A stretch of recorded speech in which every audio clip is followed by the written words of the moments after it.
হয়। এই দুঃখ, কষ্ট, বিপদ আমাদের কোমরকে সোজা করে, আমাদের পায়ের মাটিকে শক্ত করে। চিল্লায় বলেন ঠিক কিনা?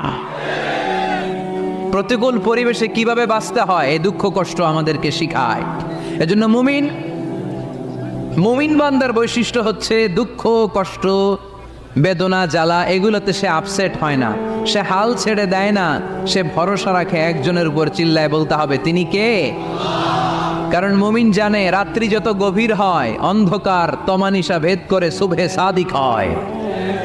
মুমিন জানে গর্ভবতী নারীর পেটের ব্যথা যেই দিন বাড়তে থাকে ওই দিনই নতুন মেহমান আগমনের সময় ঘনাতে থাকে।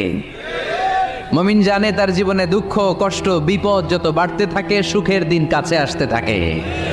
এজন্য মুমিনের হারাবার কিছু নেই।